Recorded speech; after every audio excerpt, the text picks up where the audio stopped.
Nandamuri family కాకుండా ఉంటే ఏ పరిస్థితి ఉండేది? మీ టికెట్ వచ్చి ఉండదు అంటే మీరు మూర్తి గారి మనవడు అనేటువంటి ఒక టెంప్లెట్తోని లేకపోతే పాంప్లెట్తోనే జనాల్లోకి వెళ్ళదలుచుకున్నారా?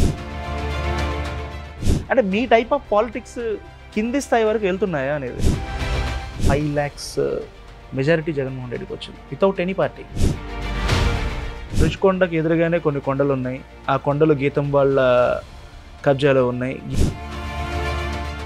మీరు లోకేష్ గారు మీ ఫ్యామిలీ కలిసినప్పుడు దేని గురించి ఈ పాలిటిక్స్ బాగా డిస్కస్ చేసుకుంటారా లేదా ఓన్లీ ఫ్యామిలీ విషయాలేనా?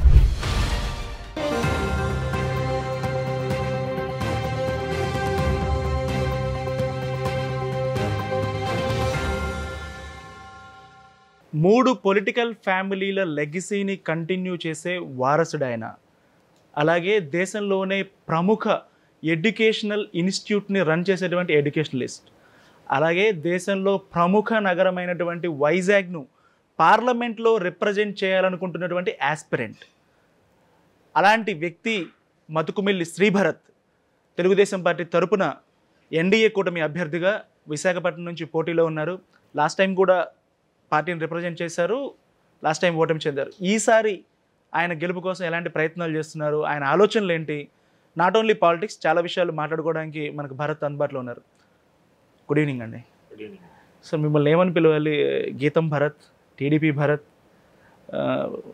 మూర్తి గారి మనవడు, లేకపోతే నందమూరి ఫ్యామిలీ అల్లుడు, ఏమని పిలవాలి? జస్ట్ భరత్ ఇస్ ఫైన్ అండి. బట్ గుర్తింపు వరకు ఎక్కువ మూర్తి గారు మనవడు, సాంబశివరావు గారు మనవడు అనే పిలిపే ఇష్టం నాకు. సార్, లాస్ట్ టైం మీరు ఎంపీగా పోటీ చేశారు 2019లో. ఫస్ట్ టైం మీకు హార్డ్ లక్ వచ్చింది. అనలైజ్ చేసుకున్నారా ఏం జరిగి ఉంటుంది అనేది? మీరు ఎందువల్ల జరిగింది అనేది? చాలా చేసామండి. అట్లీస్ట్ మేజర్ రీజన్స్ ఒక 20-30 ఉంటాయండి. చిన్న చిన్న రీజన్స్కి వెళ్తే హండ్రెడ్స్ లోపలికి వెళ్ళిపోతాయి, అవన్నీ థౌజండ్స్ లోపలికి. సో నా చేతిలో ఉన్న దాని వరకు నేను లాస్ట్ మినిట్లో నాకు టికెట్ అనౌన్స్ అవ్వడం వల్ల నేను ఇంకా ఆర్గనైజేషన్ను అప్పుడు కొత్తగా రాజకీయం లోపల ఎంటర్ అయ్యాను కాబట్టి ప్రత్యక్షంగా టీం కూడా ఎవరు ఉండాలి, ఎవరికి ఏం బాధ్యత ఇవ్వాలి, ఇవన్నీ నాకు సరిగ్గా తెలియదు. అందుకే ఈసారి దాని మీద ఇంకా ఇంప్రూవ్ చేద్దాం అనేది ఉన్నాను. సార్, మీరు చాలా ఎంగేజ్లో ఇంత పెద్ద సిటీని రిప్రజెంట్ చేసేటువంటి టికెట్ సంపాదించారు. అఫ్కోర్స్ మూర్తి గారి మనవడు, మీరు ఆయన కూడా ఎంపీగా చేశారు, రాజమండ్రి నుంచి పోటీ చేశారు, ఇక్కడ చేశారు. ఈ రెండు కాకుండా నందమూరి ఫ్యామిలీ కాకుండా ఉంటే మీకు టికెట్ వచ్చేదా? లేకపోతే మీరు ఎలాగా మీరు టికెట్ సంపాదించాలంటే ఏ పరిస్థితి ఉండేది? మీ టికెట్ వచ్చి ఉండేది కాదనుకుంటా. ఓకే. బికాజ్ ఇవాళ ఒక 20, అప్పుడు నేను పోటీ చేసినప్పుడు 29, 30 ఇంకా అవ్వలేదు. ఈ కాలంలో గత 5-10 ఏళ్ళుగా ఒక అర్బన్ సీట్, ఓసీ సీట్లో ఒక 29-year-old without any family background పోటీ చేసినట్టు మీకు ఎక్కడన్నా మీరు చూసారా? లేదు. సో ఎక్కడ చూసినా అదే, that is the situation entire Andhra Telangana ఎక్కడ చూసినా సరే అదే. సో డెఫినెట్లీ ఏంటి అంటే మూర్తి గారు మనోడుగా, సాంబశివరావు గారు మనోడుగా రాజకీయంగా కొంచెం అవగాహన చిన్న వయసు నుంచి రావడం, దాని మీద ఇంట్రెస్ట్ ఉండడం, ఈ లైఫ్లో అవకాశం వచ్చినప్పుడు వెళ్దామనే ఒక ఆలోచన ఉండడం, అన్నీ కలిసి వచ్చినాయి. అండ్ సబ్సిక్వెంట్లీ ఇక్కడ విత్ ఫ్యామిలీ కూడా నాకు బంధుత్వం వచ్చింది. కానీ చాలామంది అనుకునేది బంధుత్వం వల్ల నీకు సీట్ ఈజీ అయిపోయింది అని. కానీ మీరు చూస్తే ఇవాళ నా మీద ఆరోపణ ఎట్లా వస్తుంది? ఒకటే ఫ్యామిలీలో 4గురికి సీట్ ఇచ్చేస్తున్నారు. బట్ మొన్న కూడా ఎవరో ఇంటర్వ్యూలో అది నన్ను అడుగుతున్నారు. నా ఐడెంటిటీ లేకపోతే నా అడగడానికి అవకాశం ఎట్లా వచ్చింది? మూర్తి గారు ఇక్కడ ఎంపీగా 2 సార్లు చేశారు, 40 ఏళ్ళు పార్టీకి ఎనలేని సేవలు చేశారు, పార్టీకి ఒక స్తంభంలాగా నిలబడ్డారు. ఆయన ఆలోచన తీరు, ఆయన చేసిన సేవను ముందుకు చేయడానికి ఆయన కుటుంబం నుంచి నేను వచ్చి అడిగాను. కాబట్టి ఆయనను చూసి, ఆయన చేసిన మంచి పనిని చూసి నన్ను కన్సిడర్ చేయమని నేను అడిగాను. సో నేను ఒకవేళ నాకు కోటా పడితే ఎంవీవీఎస్ మూర్తి కోటాలో నాకు పడాలే తప్ప, నాకు నందమూరి కుటుంబంలో లేకపోతే నారా కుటుంబంలో 4గురిలో నేను ఒకడిని అంటే అది పెళ్ళి వల్ల కదా. అంటే పెళ్లి ముందు మూర్తి గారు ఇక్కడ 6 సార్లు పోటీ చేశారు, ఎమ్మెల్సీగా చేశారు, ఉడా చైర్మన్గా చేశారు, అప్పుడేం బంధుత్వం లేదు కదా. సో అది మనం ఆ కోటలో చూడకూడదు అనేది నా అభిప్రాయం. అంటే మీరు మూర్తి గారి మనవడు అనేటువంటి ఒక టెంప్లెట్తోని లేకపోతే పాంప్లెట్తోనే జనాల్లోకి వెళ్ళదలుచుకున్నారా, లేకపోతే శ్రీ భరత్ ఇది అని చెప్పదలుచుకోవడానికి మీ దగ్గర ఏమన్నా ఉందా? అంటే ఇప్పుడు లాస్ట్ టైం పోటీ చేసినప్పటికి ఇప్పటికీ 5 ఏళ్ళు అయిపోయింది కదా. నేను 2019లోనే నేను మూర్తి గారి మనోడిని అని టెంప్లెట్లో తీసుకుని వెళ్ళలేదు. మనం ఎక్కడి నుంచి వచ్చామో అది మనం ఎప్పుడు మర్చిపోకూడదు. అండ్ ఇవాళ నాకు గుర్తింపు విశాఖపట్నంలో తటస్థులు చాలామందికి ఏంటి అంటే మూర్తి గారి వల్లే వచ్చింది. న్యూట్రల్ ఓటర్స్ చాలామందికి మూర్తి గారి మీద గౌరవం ఉంది. అండ్ అక్కడ రెసిడెంట్గా ఎన్నో ఏళ్ళ నుంచి ఉన్న వాళ్ళకి ఆయనతో ఏదో ఒక బంధుత్వం ఆ గ్రామంలోనో ఆ ప్రాంతంలోనో ఉంటుంది. సో నాకు తెలియకుండా చాలామంది వెల్ విషర్స్ నాకు హెల్ప్ చేశారు. అదంతా మూర్తి గారి వల్ల. సో అది నాకు it is a total bonus. But నేను వెళ్ళినప్పుడు ఎప్పుడు నేను పలానా అని చెప్పుకుని నాకు ఇష్టం లేదు. మీరు ఒకవేళ వెళ్ళిన నా సోషల్ మీడియా అకౌంట్స్ మీరు చూసినా లేకపోతే నా ఇంటర్వ్యూస్ చూసినా నేను నా కుటుంబ సభ్యుడు ఈయన బంధుత్వంతో పేరు పిలవడం అనేది మీరు చాలా రేర్గా చూస్తారు. అంటే వాళ్ళని అగౌరవపరచాలి అని వాళ్ళ నుంచి దూరం చేసుకోవాలని కాదు, మీరు అన్న ఎగ్జాక్ట్ పాయింట్. మరి లాస్ట్ 5 yearsలో మీకంటూ ఉన్న ఆలోచనలని ఏమి జనాలకి చెప్పగలిగారని మీరు అనుకుంటున్నారు? నేను రాజకీయం కోసం ఇంత డబ్బులు ఇక్కడ ఖర్చు పెట్టాను, వీళ్ళకి ఇంత డబ్బులు ఇచ్చాను అని చెప్పుకునే తత్వం నాకు లేదు. అండ్ పరిపాలన నేను యూనివర్సిటీలో బాగా అందజేసి మెరుగైన విద్య ప్రొవైడ్ చేస్తున్నాము అంటే ఆ వర్డ్ ఆఫ్ మౌత్ వల్ల ఎక్కువ మంది భరత్ బాగా చేస్తున్నాడని అనుకుంటారు కదా. సో నేను నమ్మేది ఏంటంటే మంచి పని చెయ్యి, అన్నీ నువ్వు చెప్పుకోక్కర్లే, ఆటోమేటిక్గా మనుషులకి తెలుస్తుంది. అండ్ రెప్యుటేషన్ అనేది ఓవర్ నైట్ వచ్చేయాలని కోరుకోవద్దు. కష్టపడి పని చేస్తే నీకు కావాల్సిన రికగ్నిషన్ ఏదో ఒక రోజు నీకు వస్తుంది. సో చాలా ఇన్స్టెన్సెస్ ఉన్నాయి. A good person shouldn't be a successful politician. Jayaprakash Narayan garu కానీ లేకపోతే చాలా ఇన్సిడెంట్స్ మనం చూసాం. రాజకీయాలు అనేవి చాలా డైనమిక్గా స్ట్రాటజిక్గా ఇలా మారిపోయాయి. ఇలాంటి టైంలో కూడా ఇదే స్ట్రాటజీ మీకు వర్కౌట్ అవుద్ది అనుకుంటున్నారా? మీరు అంటే మీ గీతం ద్వారా చేసేటువంటి సేవలు కానీ లేకపోతే వీటి వల్లే వర్కౌట్ అవుద్ది అనుకుంటారా మీరు? తెలియదండి, ఇట్స్ అన్ ఎక్స్పెరిమెంట్. నాకు నిజంగా తెలియదు. ఎందుకంటే నాకు కూడా సాధారణమైన రాజకీయ నాయకుడు చేయడం నాకు ఇష్టం లేదు. అలా అని నేను ఏమీ చేయనంటే నా పార్టీ కూడా ఒప్పుకోదు. పార్టీకి కూడా కొన్ని ఆలోచనలు ఉంటాయి. ఆ ఆలోచనలు కూడా మనం సాటిస్ఫై చేయాలి. నేను మరీ మ్యావరిక్గా నాకు ఇష్టం వచ్చినట్టు నేను చేస్తానంటే పార్టీ నాకు టికెట్ నువ్వు ఇండిపెండెంట్గా పోటీ చేసుకో అంటారు. సో మనం ఏంటంటే ఆ బ్యాలెన్స్ చేసుకుంటూ పనిచేయాలి. అంటే ఏ విధంగా అంటే మీరు అన్నట్టు ఇవాళ నేను సమాజంలో చూసింది మంచివాడికే ఓటేస్తారా అంటే ఓటేయరు, మంచి సమర్థవంతుడు అయి ఉండాలి. ఫర్ ఎగ్జాంపుల్ లోకేష్ గారు చాలాసార్లు నేను 600 ప్రాజెక్టులు తీసుకొచ్చాను అని చెప్పారు. ఇన్ టర్మ్స్ ఆఫ్ అడ్మినిస్ట్రేషన్ అది గుడ్ అచీవ్మెంట్. బట్ దాన్ని అందరూ ఒక నార్మల్ లేమెన్ కానీ లేకపోతే నార్మల్ పొలిటికల్ ఓటర్ దాన్ని యాక్సెప్ట్ చేసి దాన్ని గ్రాస్ప్ చేసేటువంటి పరిస్థితులు లేరు. అంటే మీ టైప్ ఆఫ్ పాలిటిక్స్ కింది స్థాయి వరకు వెళ్తున్నాయా అనేది? ఎందుకు వెళ్ళాలంట? వెళ్ళకపోతే మీరు ఎలా గెలుస్తారు? మీకు ఓట్లు వేసేవారు, మీకు ఓట్లు వేయాల్సింది ఎవరు? అవును, but do you think that ఎంపీకి ఇండిపెండెంట్గా ఓటింగ్ పడుతుందని మీరు అనుకుంటున్నారా? సో మనం వచ్చేసి ఉద్ధరిచ్చేస్తాం, చింపేస్తాం, ఎంత మనకి అంత ఓవర్ బ్రవాడో ఉండకూడదు. MP elections is fought on the party symbol. MP అనే మనిషి కొత్తగా వచ్చినోడు నా అంచనా ప్రకారం 2 to 3% కన్నా స్వింగ్ చేయాలి. ఎండ్ ఆఫ్ ది డే ఆ 2-3% డిసైడింగ్ కదా ఎంపీ అవ్వడానికి. 2-3% ఉంటుంది అంటున్నాను నేను అనేది ఏంటి అంటే 40% నా వల్ల వస్తుందని అనుకోమాకండి అంటున్నాను. మీ వల్ల వస్తుందని నేను చెప్పట్లేదు. ఇమేజ్ బిల్డింగ్ చేసుకోవడం అనేది 2-3% అంటే ఎంత అండి? 2-3% అంటే ఇప్పుడు 12 లక్షలు 2-3% అంటే ఎంత? 40,000 or something. 24,000 votes. మా దగ్గర ఇప్పుడు వైజాగ్లో 8,000 స్టూడెంట్స్ నేను ప్రతి సంవత్సరం చదువుతున్నారు అన్నాను. ఆ 8,000 మంది 5 ఏళ్ళలో 40,000. దాంట్లో సగం మంది నాకు ఓటు వేస్తే నా ఎంపీ ఓటు వచ్చేసింది కదా. So that is the simple point. నాకు ఇప్పుడు 8,000 స్టూడెంట్స్ ఇంటూ 5 years 40,000 వాళ్ళ ఫ్యామిలీ మెంబర్స్ ఇంకో 3 కలిపితే అదే 1,60,000 మంది. దాంట్లో సగం మంది వైజాగ్ నుంచి అంటే 80,000 మంది. దాంట్లో 24,000 పీపుల్ నాకు ఓటేస్తే నా ఎంపీ ఓటు నాకు వచ్చేసింది. సేమ్ ఇప్పుడు గవర్నమెంట్ కూడా అలాగే మాట్లాడుతుంది. 1 కోటి మంది ఫ్యామిలీలకి మేము వెల్ఫేర్ ఇస్తున్నాము, 1 కోటి మంది ఫ్యామిలీలు మాకే ఓటేస్తారని వైఎస్ఆర్సీపీ కూడా చెప్తుంది. కోటిలో కోటి అంటున్నారు, నేను 1,60,000లో 24 అంటున్నా. అంతే అది 15%. మీరు మాట్లాడేది ఎంత? 100%. There is a difference. I'm not asking that 1,60,000కి 1,60,000 ఓట్లు నాకు పడతాయని నేను అనట్లే. 1,60,000లో 24,000 ఓట్లు భరత్ అనే పేరుకి వాళ్ళు ఓటేస్తే ఎంపీ ఇన్ఫ్లుయెన్స్ చేసే ఓట్ ఫ్యాక్టర్ 2% నాకు వచ్చేసింది అంటున్నా. మిగతాదంతా పార్టీ బేస్లో పడుతుంది. నేను ఒక 50 ఏళ్ళు ఇంకేదో వృత్తిలో పనిచేసి దాంట్లో బాగా పేరు సంపాదించుకుని వస్తే నేను ఇంత చేశాను నా జీవితంలో, నన్ను దీనివల్ల నాకు గుర్తించండి అని అడగడానికి ఒక అవకాశం ఉంటుంది. నేను పోటీ చేసిందే 29కి. నేను ఫార్మల్గా పనిచేయడం మొదలుపెట్టిందే 21కి, దాంట్లో మధ్యలో మళ్ళీ MBA అన్నీ తీసేస్తే 3 ఏళ్ళు పోయినాయి. సో నేను ఎంత సాధించానో వచ్చి చెప్పుకోవడానికి? నేను సాధించడం కన్నా నా ఆలోచన తీరు ఇది, నా చదువు ఇది, నేను ఇది చేద్దాం అనుకుంటున్నాను మన నియోజకవర్గానికి. నేను నాకు తాతలు ఇచ్చిన అనుభవం వల్ల నేను డబ్బుకి లొంగను, నేను పవర్కి లొంగను, నేను సాధారణమైన రాజకీయ నాయకుడిలాగా పైరవీలు నేను చేయను.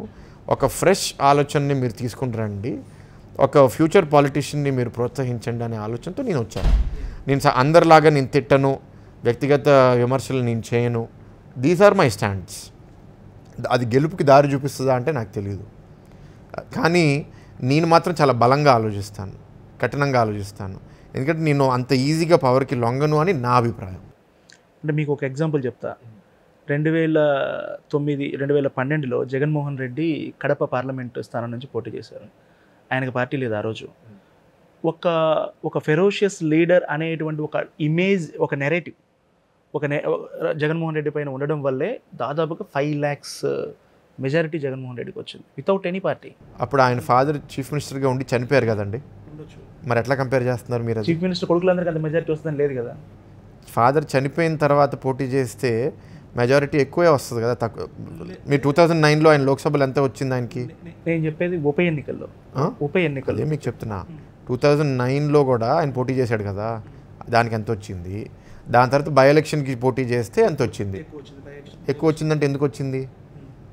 ఫాదర్ చనిపోవడం వల్ల సింపతీనే కదా. అంతే తప్పితే జగన్మోహన్ రెడ్డి వ్యక్తిగత ఏముందంటారు? 6 నెలల్లో అంతేం ప్రూవ్ చేసుకున్నాడు ఆయన? మీరు చెప్పగలుగుతారా ఏం చేశారు అనేది? ఆయన నేనైతే ఖచ్చితంగా ఇమేజ్ ఎట్లా వచ్చిందంటాను.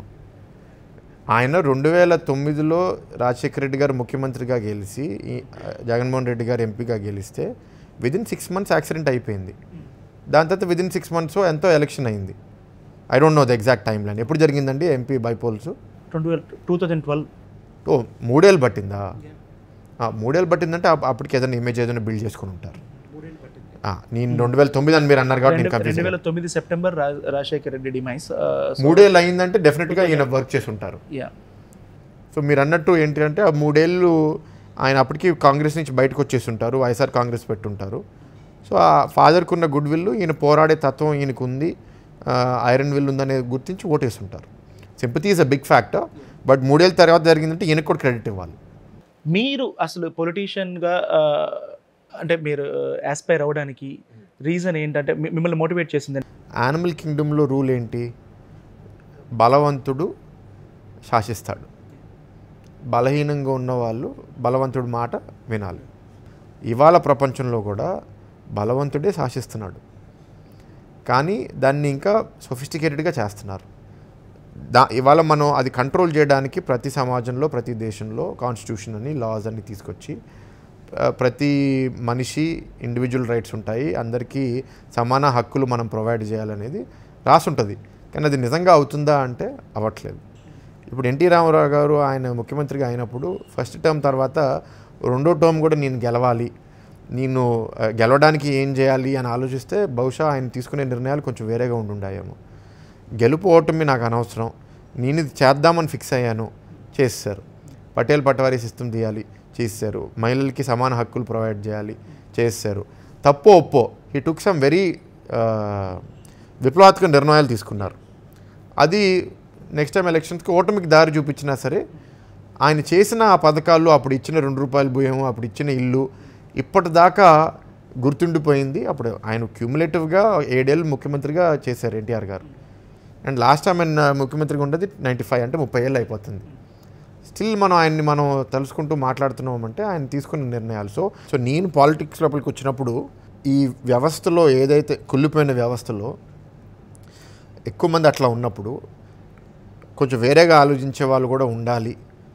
పవర్ కోసం పూర్తిగా వాళ్ళు స్లేవ్స్ అయిపోయారు, పవర్లో వచ్చిన వెంటనే 10 మందిని తొక్కేస్తారు అనే పాలిటిక్స్ నుంచి వేరేగా చేద్దాం అనేది నా ఇన్స్పిరేషన్. మీరు ఎన్టీ రామారావు గారి రిఫరెన్స్ ఇచ్చారు. He is definitely undisputed leader.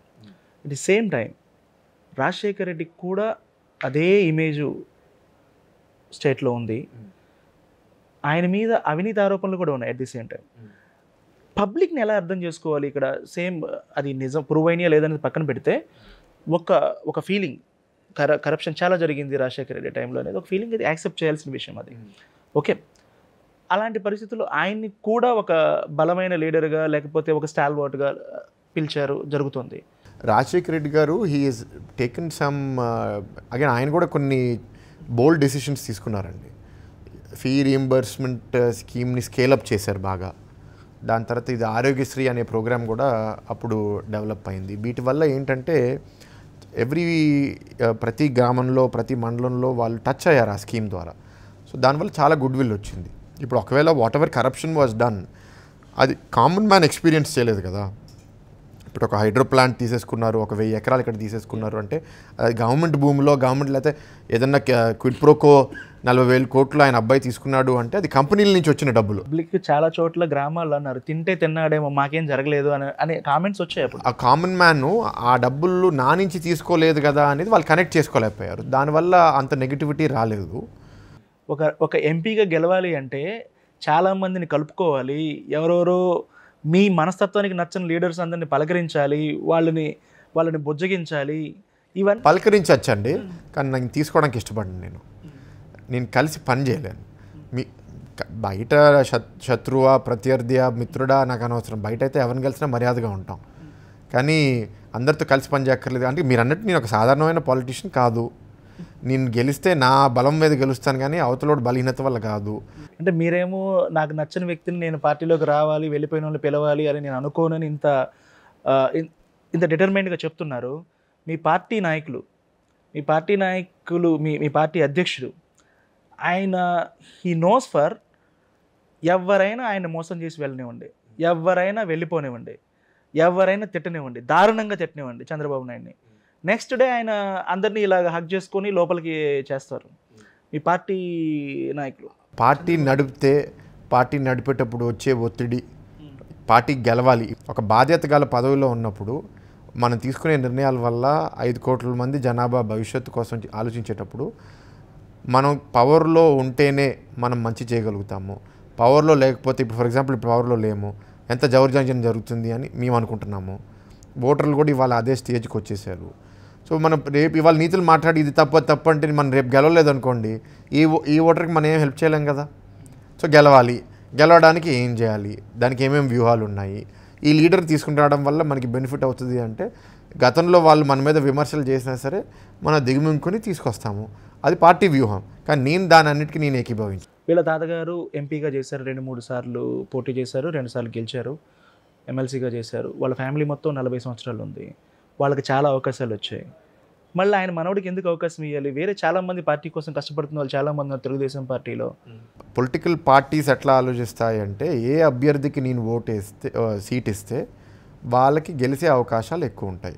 ఎందుకంటే ఒక ఎంపీగా పోటీ చేసే ఆయన 20 లక్షల ఓటర్లకి ఒక ఇమేజ్ వాళ్ళకి వెళ్ళాలి. ఇప్పుడు ఒక రాజకీయాలకి సంబంధం లేని వాడిని లేకపోతే ఒక సినిమా ఇండస్ట్రీకి సంబంధం లేని వాళ్ళని తీసుకొచ్చి ఒక అభ్యర్థిగా నించోబెడితే వాళ్ళ ఫేసు, వాళ్ళ పేరు, వాళ్ళ గురించి తెలవడానికి ఎంత టైం పడుతుంది? ఇవన్నీ ఉన్నవాళ్ళు కూడా పార్టీ లీడర్లు చాలామంది ఉన్నారు కదా. ఇవన్నీ ఉన్నవాళ్ళు కూడా ఎప్పటి నుంచో పార్టీలో పనిచేస్తున్న వాళ్ళు చాలామంది ఉన్నారు. వాళ్ళు కూడా ట్రై చేయొచ్చు కదా. ఇప్పుడు ఇట్స్ ఓపెన్ ఫీల్డ్ కదా. ఇప్పుడు పార్టీ సపోజ్ నేను ఆ సీటుకి మంచిది కాదు, నేను గెలవను, లేకపోతే నాకన్నా బాగా పోటీ ఇచ్చి బాగా ఖర్చు పెట్టి చేసేవాళ్ళు ఉన్నారనుకోండి, నాకు ఇస్తారని మీరు ఎందుకు అనుకుంటున్నారు? ఇవాళ ఒక ఎంపీగా గెలవాలి అంటే కనీసం 100 కోట్లు ఖర్చు పెట్టాలి. Yes, I agree that many సీట్స్లో డబ్బులు చాలా ఖర్చు అవుతాయి. బట్ ఆ నెంబర్తో నేను ఒప్పుకోను. ఓకే, ఎంతో కొంత నెంబర్ 100 కోట్లు కాబట్టి 99 కోట్లు అనుకుందాం. ఇంత డబ్బులు ఖర్చు పెట్టిన వాళ్ళు, ఇంత మనీ ఖర్చు పెట్టిన వాళ్ళు పూర్తి న్యాయంగా పూర్తిగా సమాజ సేవతోనే పనిచేద్దాము, తమ సొంత కాంట్రాక్ట్లు అక్కర్లేదు, సొంత పనులు అక్కర్లేదు అనే దాంతో పనిచేయగలుగుతారా? చేయలేరు. సో నేను 100 ఖర్చు పెడితే నాకు నెక్స్ట్ ఎలక్షన్స్ కన్నా మినిమం 100 సంపాదించుకోవాలిగా. ఎస్. ఇప్పుడు ఇంకో రిస్క్ ఉంటుంది. సపోజ్ నేను నెక్స్ట్ టైం సంపాదించి పోటీ చేసి ఓడిపోయాను అనుకోండి, ఆ నెక్స్ట్ టైం మళ్ళీ ఉంటుంది కదా. ప్రతి ఒక్కరికి స్వార్థం ఉంటుంది. కానీ ఒక ఎంపీకి సంపాదించే అవకాశం ఏంటి? ఇప్పుడు 25 ఎంపీలు ఉన్నారు. నిజంగా 25 ఎంపీలు డబ్బులు సంపాదించుకున్నారని మీరు అనుకుంటున్నారు? Not only in TDP, in YCP also. అందరు సంపాదించుకోలేరు. మరి ఎందుకు ఖర్చు పెడుతున్నారు? అదొక దోల. ఏంటంటే అది దాని ఒక వ్యసనం అంటారు చూడండి. ఇప్పుడు సినిమాలు కూడా అంతే అండి. మొన్న కూడా ఒక ఇంటర్వ్యూలో నేను చెప్తున్నాను, కొత్త ప్రొడ్యూసర్లు చాలామంది వస్తారు. ప్రొడ్యూసర్లు అందరూ డబ్బులు చేసుకుంటున్నారని మీరు అనుకుంటున్నారు? లేదు, అది తెలుసు నాకు. మీరు అది తెలిసినప్పుడు ఇది కూడా అంతే మరి. మీ పార్టీలో కూడా నన్ను 150 కోట్లు ఖర్చు పెట్టమన్నారు, అంత డబ్బులు లేవు కాబట్టే నేను పోటీ చేయట్లేదని కేసీఆర్ నాని కామెంట్ చేశారు. ఎప్పుడు కామెంట్ చేశారు ఆయన? వెళ్ళిపోయే ముందు. అంటే వెళ్ళిపోతున్నారని కాబట్టి చెప్పుంటారు. మీరు డబ్బులు లేవు అని టికెట్ ఇవ్వనంటేనే ఆయన వెళ్ళిపోతానని ఉంటారు. అంతర్గతంగా ఏం జరిగిందో నాకు తెలియదు. So I don't agree with that అండి. Definitely money plays a big role in politics today. ఎందుకంటే ఒక వ్యాపారవేత్త వాళ్ళ వ్యాపారం వదిలేసి రాజకీయం లోపలికి వస్తారు. అందరూ గుర్తించింది ఏంటంటే వాళ్ళ డబ్బులు ఖర్చు ఒకటే కాదు, ఆ 5 ఏళ్ళు రాజకీయాల్లో ఫుల్ టైం ఉండడం వల్ల వాళ్ళ వ్యాపారం కూడా వదిలేస్తారు ఆ 5 ఏళ్ళు. అదే 5 ఏళ్ళు వాళ్ళ వ్యాపారం మీద ఫోకస్ చేసుంటే సంవత్సరానికి 50 కోట్ల లాభం వాళ్ళు సంపాదించుకునేవాళ్ళు. అంటే ఆ 5 × 50 అంటే 250 కోట్ల లాభం వదులుకుని వాళ్ళు రాజకీయంలో ఉండడం వల్ల అది కూడా పోతుంది. అంతేకాకుండా కంపెనీ కూడా డౌన్ అయిపోతుంది. శ్రీభరత్ గారు రాజకీయాల్లో రావడం వల్ల కూడా ఎఫెక్ట్ ఉంటుంది కదా. నేను ఈ వృత్తి బదులు ఇంకో వృత్తి ఎంచుకుంటే ఇక చాలా డబ్బులు సంపాదించుకునేవాడిని. కానీ నాకు దాని మీద అంత ఇంట్రెస్ట్ ఎక్సైట్మెంట్ లేదు. ట్రై చేశాను, మా నాన్నతో కొన్నేళ్ళు పనిచేశాను. Why you choose MP seat? MP అనేది చాలా ప్యాసివ్ పొజిషన్. ఈ ఎమ్మెల్యేతో పోలిస్తే ఎమ్మెల్యేలు బాగా డైరెక్ట్గా కనెక్ట్ అయి ఉంటారు పబ్లిక్ తోటి. మీరు ఎందుకు ఎంపీనే చూజ్ చేసుకున్నారు? వ్యవస్థని ఎస్టాబ్లిష్ చేయడం నాకు ఇంట్రెస్ట్. అంటే ఒక ఇన్స్టిట్యూషన్ని ఎస్టాబ్లిష్ చేయడం, ఒక పాలసీ క్రియేట్ చేయడం నాకు ఇంట్రెస్ట్. ఓకే. నేను చేసే ఒక ఆలోచన నిర్ణయం వల్ల 1,00,000 మంది మేలు పొందారు, 10 లక్షల మంది మేలు పొందారు, 150 కోట్ల జనాభాకి ఏదో ఒక మార్పు వచ్చింది అనేది నాకు ఎక్కువ ఎక్సైట్మెంట్. అది ఎంపీ ఎక్కువ చేయగలుగుతారు. మీ ఆలోచనలు ఏంటి? వైజాగ్ని ఎలా చేయొచ్చు, ఒక ఎంపీగా ఏం చేయొచ్చు వైజాగ్ని అనేది మీ ఆలోచనలు ఏంటి? ఇవాళ విశాఖపట్నం ఒక ప్రశాంతమైన నగరం. ఇక్కడ చాలామందికి రిటైర్మెంట్ కోసం రావడం ఇష్టపడతారు. పబ్లిక్ సెక్టర్ అండర్టేకింగ్స్ ఉండడం వల్ల దేశవ్యాప్తంగా చాలామంది ఇక్కడ ఉంటున్నారు, అనేక ప్రాంతాల నుంచి, అనేక భాషలు. సో వాళ్ళకి ఆ ప్రశాంతత కంటిన్యూ చేస్తూ మనం ఈ నగరాన్ని అభివృద్ధి కూడా చేసుకోవాలి. ఇక్కడ ఎక్కువ పెట్టుబడులు రావాలి, ఉద్యోగాలు రావాలి. మామూలుగా డబ్బులు పెరిగినప్పుడు లైఫ్ స్టైల్ కూడా ఫాస్ట్గా అయిపోయి ప్రశాంతత తగ్గిపోతుంది. హైదరాబాద్ బెంగళూరుతో కంపేర్ చేస్తే వైజాగ్ ఎక్కువ ప్రశాంతంగా ఉంటుంది. సో రెండు ఎట్లా బ్యాలెన్స్ చేయాలి అంటే అర్బన్ ప్లానింగ్ బాగా చేయాలి, పెట్టుబడులు తీసుకుని రావాలి. దాని తర్వాత అర్బన్ ఇన్ఫ్రాస్ట్రక్చర్ కూడా బాగా డెవలప్ చేయాలి. Water pipe lines, drainage, electricity. So ఇవన్నీ మేము చేయాలి. ఇప్పుడు ట్రాన్స్పోర్ట్ కోసం మెట్రో అన్నీ మనం ముందంజుగా మనం ప్లాన్ చేసుకుని ఇన్వెస్ట్ చేసుకోగలిగితే డెఫినెట్గా సిటీ పెరిగినా సరే క్వాలిటీ ఆఫ్ లైఫ్ డ్యామేజ్ అవ్వకుండా చేయగలుగుతాం, పొల్యూషన్ పెరగకుండా. వైజాగ్ అంటే ఒకప్పుడు టూరిజం, డెవలప్మెంట్, ఫ్యూచర్ వీటి గురించి ఎక్కువ మాట్లాడుకునేవాళ్ళు. ఈ మధ్య కాలంలో వైజాగ్ అంటే క్రైమ్ రేటు, వైలెన్సు, గంజాయి, సిటీ కాకపోవచ్చు రూరల్, అండ్ ల్యాండ్ గ్రాబింగ్ చాలా జరిగాయి రీసెంట్ ఇన్స్టిట్యూట్. ఈ సిచ్యువేషన్ చూస్తుంటే ఏమనిపిస్తుంటుంది యాజ్ ఎ వైజాగ్ ఐటీగా కూడా, పొలిటీషియన్గానే కాదు? అంటే యదా రాజా తదా ప్రజ. ఇప్పుడు ఏంటంటే మనం ఒక తప్పుని సహిస్తే, మనమే తప్పు చేస్తే మనం చూసి 10 మంది అట్లా తయారవుతారు. అది అలా వెళ్తా పోతూ ఉంటే అది కామన్ మ్యాన్కి కూడా టచ్ అయిపోతుంది. ఇవాళ మనం అదే చూస్తున్నాం. ఎప్పుడైతే మనం క్రైమ్ మీద, లా అండ్ ఆర్డర్ మీద మనం ఫర్మ్గా లేమో, ప్రతి చోట కబ్జా చేసేవాడు డెవలప్ అయ్యాడు, గంజా పండించుకుని ఇక్కడ అమ్మించేవాడు తయారయ్యాడు. ఇప్పుడు దీంతో మత్తులో ఉన్నవాడు ఆల్కహాల్లోనో ఏదో క్రైమ్ చేస్తాడు, మర్డర్ చేస్తాడు, రేప్ చేస్తాడు. దాని మీద మన యాక్షన్ తీసుకోకపోతే తను చూసి ఇంకో 10 మంది తయారవుతారు. అట్లాగే మనకి కనపడుతుంది కదా. బాబు గారు ఇప్పుడు ఏంటి అంటే లా అండ్ ఆర్డర్కి చాలా ప్రయారిటీ ఇచ్చేవారు. దానివల్ల ప్రశాంతత, ఇప్పుడు మీరు ప్రపంచవ్యాప్తంగా ఎక్కడ చూసినా సరే, where there is peace there is development. Norway, European country, where there is law and order issue అక్కడ డెవలప్మెంట్ అవ్వదు. ఇప్పుడు మీరు ఉత్తరప్రదేశ్ ఉదాహరణగా తీసుకోండి.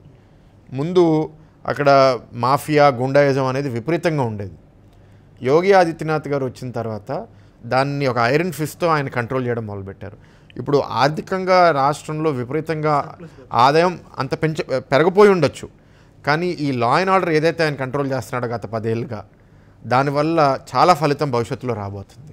సో అది బాబు గారు అప్పుడే గుర్తించి ఏ ప్లేస్ లా అండ్ ఆర్డర్ బాగుంటుందో, ఏ ప్లేస్లో మహిళలు, పిల్లలు సేఫ్గా ఉంటారో అక్కడ ఎకనామిక్ డెవలప్మెంట్ ఉంటుంది అనే ఆలోచనతో ఆ ఫార్ములాతో ఆయన వెళ్ళాడు. ఇక్కడ అది లేదు, లా అండ్ ఆర్డర్ లేదు, మహిళలు, పిల్లల భవిష్యత్తు సరిగ్గా లేదు. దానివల్ల ఏమవుతుంది అంటే డెవలప్మెంటు బాగా దెబ్బతింటుంది. అంటే ఇప్పుడు గవర్నమెంట్ కూడా వైజాగ్ని ఏకంగా క్యాపిటల్గా చేస్తున్నాము, అది గ్రోత్ ఇంజిన్ అని చెప్తూ ఉంది. G20 సమ్మిట్ ఇక్కడ పెట్టారు, చాలా వేరే సమ్మిట్లు, పార్ట్నర్షిప్ సమ్మిట్, ఇన్ని సమ్మిట్లు ఇక్కడ పెట్టారు. వైజాగ్ డెవలప్మెంట్కి మేము ఫర్మ్గా ఉన్నామని చెప్తున్నారు కదా ఇప్పుడున్న గవర్నమెంట్. మీరు వైఎస్ఆర్సీపీ ప్రభుత్వంలో మీరు చూస్తే first investor summit meet after 3.5-4 years చేశారండి. ఫస్ట్ 3.5-4 years ఎందుకు చేయలేదు? అది కూడా వచ్చిన దాంట్లో ఇప్పుడు నేను దాంట్లో చాలా డమ్మీ ఎంఓయూస్ ఉన్నాయి. అదేదో మేము చేస్తున్నాం కాబట్టి చేస్తున్నాం. సో దాని లోపలికి వెళ్ళదులేండి. ప్రధానంగా విశాఖ అభివృద్ధి కోసం ఆలోచించే వాళ్ళు లులు మాల్ ఎందుకు పంపించేశారు? వచ్చిన ఫ్రాంక్లిన్ టెంపుల్టన్ కంపెనీని ఎందుకు పంపించేశారు? కొత్తగా ఒక 1000, 1500, 2000 ఉద్యోగాలు సృష్టించే కంపెనీ మీరు ఏం తీసుకొచ్చారు ఈ ప్రాంతానికి? మెట్రో పూర్తి చేశారా? ఎయిర్పోర్ట్ పూర్తి చేశారా? మేము వేసిన శంకుస్థాపన మళ్ళీ వచ్చి 4 ఏళ్ళలో 5 ఏళ్ళ తర్వాత మళ్ళీ శంకుస్థాపన చేశారు. రైల్వే జోన్ ల్యాండ్ ఇవ్వలేదు ఇంతవరకు. రైల్వే జోన్ కోసం ల్యాండ్ ఇవ్వలేదు. ట్రైబల్ యూనివర్సిటీ ఇంకా ఎస్కోట్లో పెట్టాల్సింది, అది డెవలప్ చేయలేదు. అక్కడ జింక్ వేదాంతవాడికి ఇస్తే వేదాంతవాడు అమ్మో ఈ రాష్ట్రంలో నేను చేయలేనని తను వెళ్ళిపోయాడు. అదాని అక్కడ డేటా సెంటర్ పెడతాను, దానికి వచ్చి మళ్ళీ శంకుస్థాపన 4 ఏళ్ళ తర్వాత పెట్టారు. ఏం చేశారండి అభివృద్ధి కోసం ఇక్కడ ఈ ప్రాంతానికి? భోగాపురం ఎయిర్పోర్ట్ తీసుకొచ్చాము. ఏం తీసుకొచ్చారు? అది మేమే అలాట్ చేసాము, ఆల్రెడీ మేమే ల్యాండ్ అలికేషన్ చేసాము. What have they done? 3 పోర్ట్లు తీసుకొచ్చాము కోస్టల్లో అని చెప్పారు. మూలపాడు అండ్ భావనపాడు. కాదండి, ఉన్న పోర్ట్లన్నీ అదానికి ఇచ్చేశారండి. గంగవరం పోర్ట్ ఇచ్చేశారు, కృష్ణపట్నం పోర్ట్ ఇచ్చేశారు, కాకినాడ పోర్ట్ ఇచ్చేశారు. కాకినాడ పోర్ట్ మొత్తం మేనేజ్మెంట్ మారిపోయింది పూర్తిగా. Everything, all 3 ports have been given of. అది అరబిందోకి ఇచ్చారు, అరబిందో తర్వాత ఇంకెవరికో ఇస్తారు. ఏం చేశారు అంటే ఆ ఋషికొండని తవ్వేసి క్యాంప్ ఆఫీస్ కట్టుకున్నారు. అది కూడా క్యాంప్ ఆఫీస్ కడతా అని చెప్పడానికి సిగ్గేంటండి? మీ టీడీపీ లీడర్స్ వెళ్తుంటే వెళ్ళనివ్వరు, ఒక న్యూట్రల్ వాళ్ళు వెళ్తుంటే వెళ్ళనివ్వరు, లాయర్ వెళ్ళాలంటే లాయర్ని కూడా వెళ్ళనివ్వరు. పోలీసులతో బందోబస్తు చేసి బ్లాక్ చేస్తారు. చంద్రబాబు నాయుడు గారు ఇక్కడికి వస్తే రోడ్ బ్లాక్ చేసి వెళ్ళనివ్వకుండా చేశారు. నిజంగా మీరు చేసేది కరెక్ట్ అని మీరు అనుకుంటే మమ్మల్ని వెళ్ళడం నుంచి మమ్మల్ని ఎందుకు ఆపాలి? ఋషికొండ విషయానికి వస్తే మీరు చిన్నప్పటి నుండి చూసుంటారు. ఋషికొండ కొండ మీ కాలేజ్ ఎదురు ఎగ్జాక్ట్ ఆపోజిట్లో ఉంటుంది. ఏమనిపిస్తుంటుంది దాన్ని తవ్వుతున్నప్పుడు? మీకు ఎలా అనిపించింది? మాకు ఇక్కడ విశాఖలో పెరిగిన వాళ్ళకి ఋషికొండకు ఒక ప్రత్యేకత స్థానం ఉంది. అలాంటి అక్కడ మనకి ఏంటంటే అది ఫ్రీగా జనాలందరూ దాని చుట్టూ అక్కడ ఆ రోడ్లో చుట్టూ తిరిగి బీచ్కి వెళ్ళి అందరూ ఎంజాయ్ చేసే టూరిజం స్పాట్. ఆ హరిత రిసార్ట్స్ కూడా ఉంది. ఇప్పుడు వేల మంది ఎంజాయ్ చేసేది తీసేసుకుని నేను ఒక్కడనే ఎంజాయ్ చేయాలి, నా ఒక్కడికే ఉండాలి అంటే ఎవరికైనా నచ్చుతుందా? అది కూడా అది ప్రేమగా చూసే కొండని మీరు అలా తవ్వేసి అలా అందవికారంగా చేస్తే ఎవరికన్నా బాధ అనిపించదా? అందరికీ బాధ అనిపిస్తుంది. అది చూస్తున్నామని ఇప్పుడు హాస్యంగా ఏంటంటే ఆ మట్టి మీద వాళ్ళు గ్రీన్ మ్యాట్లు వేసేసి ఆ గ్రీన్ మ్యాట్లు వేసేసి మాకు గడ్డిలా కనిపిస్తుంది అనుకుంటున్నారు అనుకుంటా. అంటే మేము గొర్రెలమా? మేము ఎవరికి తెలియకుండా ఉంటుందా? So these are all very unfortunate things అండి. డెవలప్మెంట్ మనం ఆగట్లేదు. మనం ఎప్పుడన్నా లోపల కొన్ని కొండల్ని స్ట్రాటజిక్ పర్పసెస్ కోసం ఆ కొండల్ని మనం తవ్వుతాం, ఇవన్నీ చేస్తాం. ఇది ఒక పిక్చరస్క్ టూరిజం కొండ. ఇది దీన్ని కూడా తవ్వేస్తామా? ఇప్పుడు రియోలో ఒక రాయి లాంటి ఒక కొండ ఉంటుంది, దాని మీద జీసస్ స్టాచ్యూ ఉంటుంది, చాలా పాపులర్ కొండ. ఇప్పుడు అక్కడ కొత్త ముఖ్యమంత్రి లేకపోతే కొత్త ప్రెసిడెంట్ వచ్చి నాకు ఆ కొండే కావాలి అని ఆ కొండ తవ్వేస్తే ఎవరైనా జీర్ణించుకోగలుగుతారా? అట్లా ఉంది ఈ సమస్య. సేమ్ ఇంకొక ఆరోపణ, ఋషికొండకి ఎదురుగానే కొన్ని కొండలు ఉన్నాయి. ఆ కొండలు గీతం వాళ్ళ కబ్జాలో ఉన్నాయి. గీతం వాళ్ళు మరి ఆ కొండలను తవ్వేశారు కదా అనేది ఋషికొండ ఎదురుగానే ఉంది కదా. దాని మీద మాది కొండ కాదండి, మాది వ్యాలీ. వ్యాలీ అంటే లోయ. సో కొండ అనే మాట తీసేయండి, మళ్ళీ మీ స్టేట్మెంట్ చెప్పండి, నేను దానికి రెస్పాన్స్ చేస్తాను. పక్కన ఉంది కదా మీ కొంచెం వేరే చిన్న చిన్న కొండ మాకు ఆనుకుని ఉంది.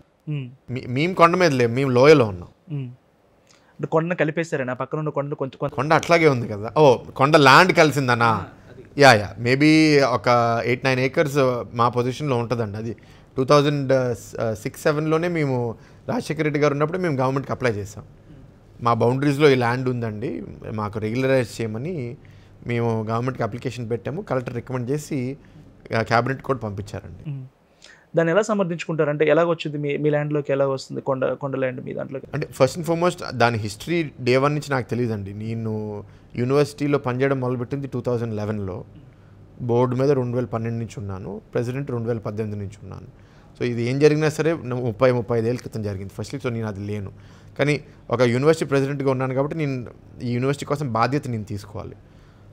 అందుకే నేను చెప్తున్నాను, గతంలో మా బౌండరీలో గవర్నమెంట్ ల్యాండ్ అని ఎప్పుడైతే ఉందని తేలిందో మేము గవర్నమెంట్తో జాయింట్ సర్వే చేసి మేము ఒక యూనివర్సిటీ నడుపుతున్నాము. ఈ యూనివర్సిటీలో మేము చాలామంది పిల్లలకి చదువు అందజేస్తున్నాము. ఈ ల్యాండ్ మా బౌండరీలో ఉంది కాబట్టి మాకు అది కావాలి అని గవర్నమెంట్ని కోరడం జరిగింది. గవర్నమెంట్ ఒప్పుకుంది. ఇస్తానని చెప్పింది, ఇచ్చేస్తానని చెప్పి నమ్మిన తర్వాత మీరు నాకు ద్రోహం చేశారు. నేను అనేది కాంగ్రెస్ గవర్నమెంట్లో. ఇప్పుడు మీరు అనేది టీడీపీ గవర్నమెంట్లో ఎందుకు జరగలేదు అంటే అది నాకు కూడా తెలియదండి. అది జరుగుండా న్యాయంగా అది రావాలని నేను నమ్ముతాను. ఎందుకు అడుగుతున్నానంటే మేము అడిగింది అన్యాయం అనుకోండి.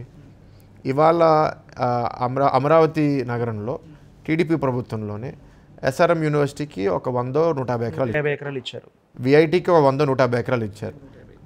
వీళ్ళందరూ డీమ్డ్ యూనివర్సిటీసే, మేము డీమ్డ్ యూనివర్సిటీ. వాళ్ళు టాప్ 100 ర్యాంకింగ్స్లో ఉన్నారు, మేము టాప్ 100 ర్యాంకింగ్స్లో ఉన్నాము. మరి వాళ్ళకి ఇచ్చినప్పుడు మాకు ఇవ్వకూడదా? మీరు ఎందుకు చేశారా? మీరు అప్లై చేశారా అమరావతిలో? ఇక్కడే ఇవ్వనప్పుడు అక్కడ ఇస్తామని నమ్మకం లేదు, అందుకే చేయలేదు. కానీ ఇప్పుడు వైఎస్ఆర్సీపీ వచ్చింది, సరే ఒక విద్యా సంస్థకి మేము ల్యాండ్ ఇవ్వకూడదు అనేది వాళ్ళకి ఒక ఆలోచన ఉందని అనుకుందాము. మా వెనకాల విదిన్ ఒక 5 kilometers ఆఫ్ గీతం క్యాంపస్ ఒక ఇంటర్నేషనల్ స్కూల్కి ఎంతో 10-11 ఎకరాలు ఇవాళ ఇచ్చారు ఒక 6 నెలల క్రితం. ఎకరా ఎంతో చెప్పుకోండి, ₹1 కోటి. నా మీద ఆరోపణ ఏంటి? ఈ గీతం అనేవాడు 40 ఎకరాలు తినేశాడు, ఎకరం విలువ 50 కోట్లు, వేల కోట్లు ఆస్తి తినేశాడు. నిజంగా ఎకరం 50 కోట్ల విలువ లేదు, ఉందని అనుకుందాం. మరి 50 కోట్ల విలువ ఉన్న భూమి మీరు ఒక ఇంటర్నేషనల్ స్కూల్కి ఎకరం చొప్పున ₹1 ఎందుకు ఇచ్చారు? మరి అదేంటి? మరి ఆ 49 కోట్లు ఎవరు తినేశారు? 49 × 11 ఎకరాలు మీరు ఇచ్చారంటే 500 కోట్లు మీరు తినేసినట్ట. అంటే ఇలాగ బోల్డ్గా అంటే నిర్మోహమాటంగా మాట్లాడే తీరు వల్ల అప్పుడు జూనియర్ ఎన్టీఆర్ గారి గురించి కామెంట్ చేశారు.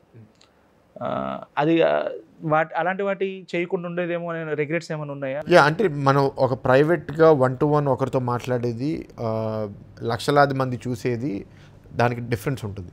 ఎందుకంటే మనం ఏ కాంటెక్స్ట్లో చెప్తున్నాము, దాని వెనకాల ఆలోచన ఏంటి అనేది చూసే వాళ్ళకి పూర్తిగా అర్థం అవ్వదు.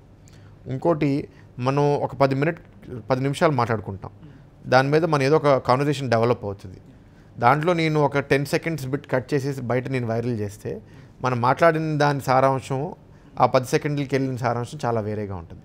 సో అది మనం ఈ సోషల్ మీడియా ప్రపంచంలో మనం బతుకుతున్నాం కాబట్టి దాని గురించి మనం కాన్షియస్గా ఉండాలి. ప్రత్యేకంగా ఒక బాధ్యత గల పదవిలో మనం ఉన్నప్పుడు మనం ఏ మాట అన్నా సరే దాన్ని వక్రీకరించవచ్చు, దాన్ని ఇంకో రూపంలో చూపించవచ్చు అని ఉంటుంది. నాకు ఆ రోజు చెప్పిన భావం ఏం పోలే, భావం అట్లాగే ఉంది. నేను కూడా విన్నా. అది నాకు తెలిసి కాంటెక్స్ట్ ఎవరు ఎలా తీసుకుంటారనే దాన్ని బట్టి అది ఉంటుంది, అండ్ పర్సెప్షన్ కూడా. అది ఎవరు ఏ పర్సెప్షన్ తీసుకుంటారనేది మీరు చెప్పిన కంటెంట్లో ఏం తప్పులేదు, నేను విన్నాను. కాంటెక్స్ట్ ఏమన్నా వేరే రకంగా తీసుకుని ఉండొచ్చు. పోనీ అలా అంటే నేను మొదలు కూడా చెప్పాను, రాజకీయాలు ఉండేటప్పుడు చాలా చాలా కేర్ఫుల్గా ఒక్కొక్క దాని గురించి, లేకపోతే ఎవరిని కలుపుకోవాలని దీని గురించి. ఇలాంటివి ఏమైనా నేర్చుకుంటున్నారా మీరు? ఈ కొంతవరకు అండి, కొంత నేను నేర్చుకోదలుచుకోవట్లేదు. ఇంకా నాకు కొన్ని యాక్సెప్ట్ చేయాలని లేదు. ఒక మనిషి ఎంత చేయగలుగుతాడో అంత చేయగలుగుతాడు. ఎంతో కొంత మంచి దారిలో మార్చాలనేది నా ఉద్దేశం. మార్పు కోసం నేను వచ్చి నేనే మారిపోతే, అందరిలాగా నేను అయిపోతే ఇంకా నేను రాజకీయంలో ఎందుకు ఉండడం? ఆ కామెంట్ చేసే టైంకి ముందు ఎలాంటి రిలేషన్ ఉందో జూనియర్ ఎన్టీఆర్ తోటి, ఆ తర్వాత కూడా అదే రిలేషన్ ఉందా, లేదా అంతకుముందు కూడా మీకు పెద్దగా రిలేషన్ ఏం లేదా? లేదండి, ఆయన ఎప్పుడు నాతో బాగున్నారు, నేను ఎప్పుడు ఆయనతో బాగున్నాను. నేను ఆ ఇంటర్వ్యూ తర్వాత ఆయన మళ్ళీ కలిసినట్లేదు, నాకు గుర్తులేదు. అయితే కలిసానేమో కానీ జస్ట్ ఇప్పుడు దూరం నుంచి. అది the way it went out, డెఫినెట్గా ఆయన బాధపడి ఉంటాడు. కానీ నాకు తెలియదు ఆయన బాధపడ్డారా లేదా అనేది. సో నేను కూడా నాకు అనిపించింది ఏంటి అంటే, when I'm commenting about somebody else, అది ఎట్లా రిసీవ్ అవుతుంది, దాని వెనకాల ఉద్దేశం ఏంటి? బికాజ్ నాకు ఆయన గురించి మాట్లాడడానికి గురించి కాదు. నా ఉద్దేశం ఆ రోజు ఇప్పుడు ఏంటి అంటే, పార్టీ అనేది లక్షలాది మంది కష్టాల వల్ల ఈ స్థాయికి వచ్చింది, లక్షలాది మంది సాక్రిఫైసెస్ వల్ల. పార్టీ ఓడిపోయిన తర్వాత గత 5 ఏళ్ళుగా చాలామంది ఇవాళ మీరు చూస్తున్నారు, వాళ్ళ ఆస్తులు పోగొట్టుకుని రోడ్డు మీద వచ్చి ఆయన పార్టీ కోసం పోరాడుతున్నారు. వాళ్ళందరి త్యాగం మనం చులకన చేయకూడదు. వాళ్ళందరూ జీరో కాదు కదా, ఒకరు 1, ఒకరు 10, ఒకరు 100 వేరే వేరే కాంట్రిబ్యూట్ చేశారు. సో వాళ్ళందరికీ ఇవాళ గ్రౌండ్ మీద ఉండి పోరాడిన వాళ్ళు చాలా ఇంపార్టెంట్. వాళ్ళని మనం వదులుకోకూడదు. దాని తర్వాత ఎవరు వచ్చినా సరే బోనస్. నేను ఆ రోజు అన్నది ఈ రోజు అనేది ఏంటంటే, ఒకరి వల్ల పార్టీ బతికిపోదు, ఒకరి వల్ల పార్టీ చచ్చిపోదు. People come, people go. కొందరు పవర్ఫుల్ పీపుల్ ఉంటారు, కొందరు వీక్ పీపుల్ ఉంటారు. నేను చెప్పిన భావం తప్పు కాదు, చెప్పిన విధానం లేకపోతే దానివల్ల కొంత బాధ కలుగుంటే తప్పకుండా మాకు అవకాశం వచ్చుంటే చెప్పేవాడిని.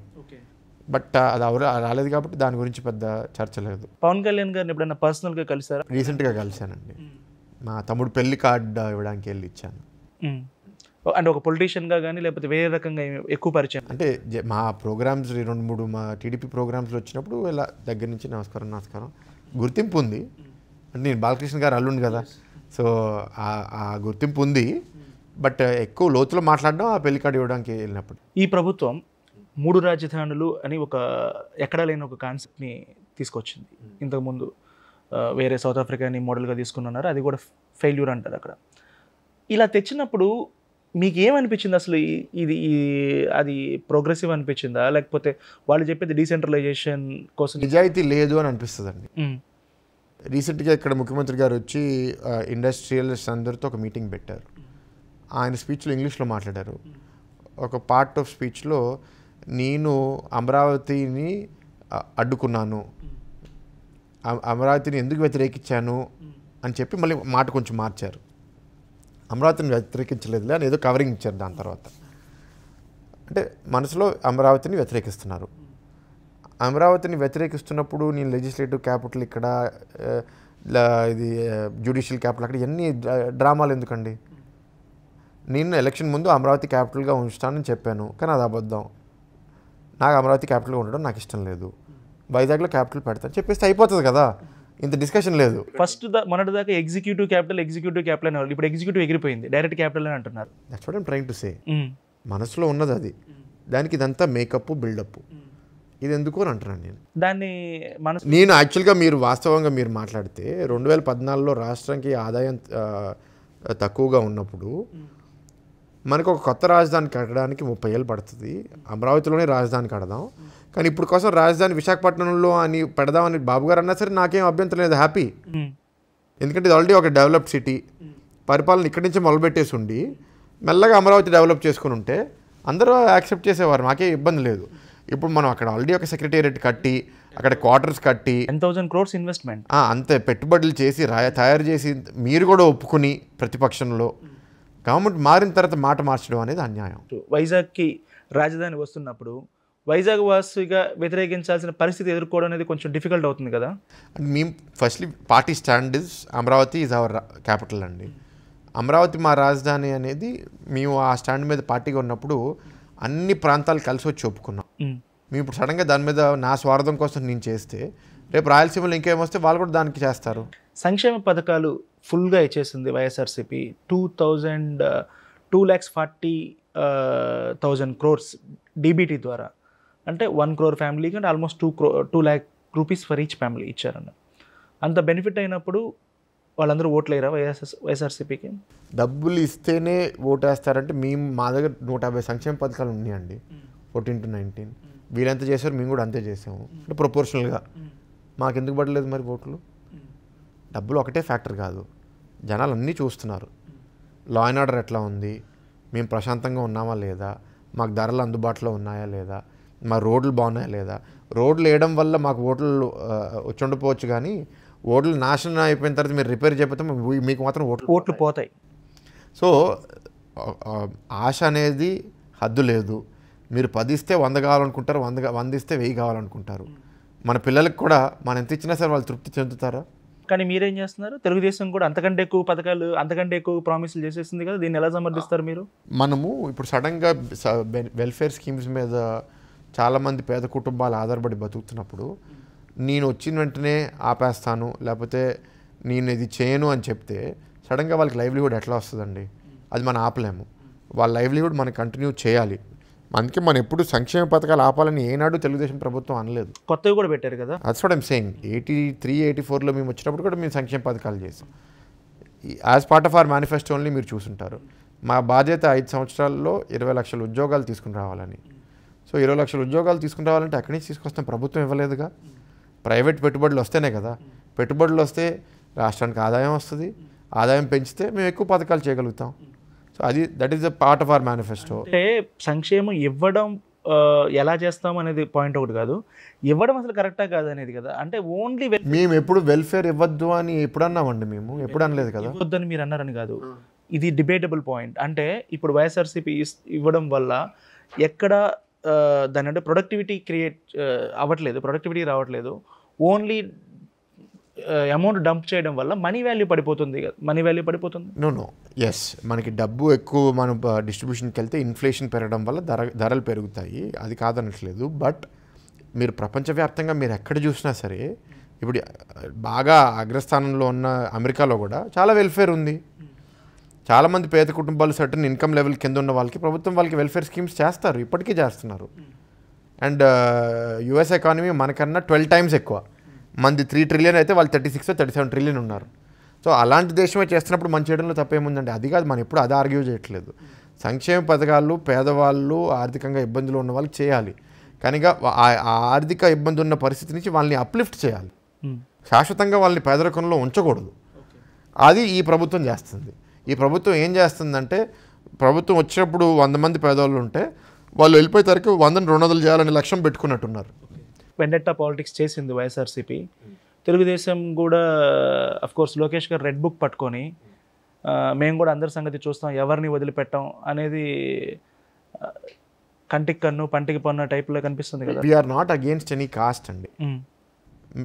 ఇప్పుడు వైఎస్ఆర్సీపీ లాగా we're not anti Kamma or anti Reddy. YSRCP is behaving completely anti Kamma. అంటే ఒక 6% or 5% of the population people అందరినీ చంపేస్తారా మీరు? వాళ్ళు బతకూడదా? లోకేష్ అన్న అన్నది ఏంటి?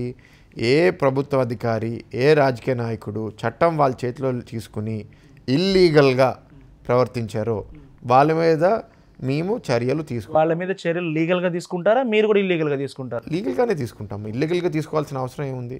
మేము అది ఎప్పుడు ప్రోత్సహించాం. అంటే అలా మాట్లాడడం అనేది చాలా మందిని ప్రొవోక్ చేసినట్లు అవుతుంది.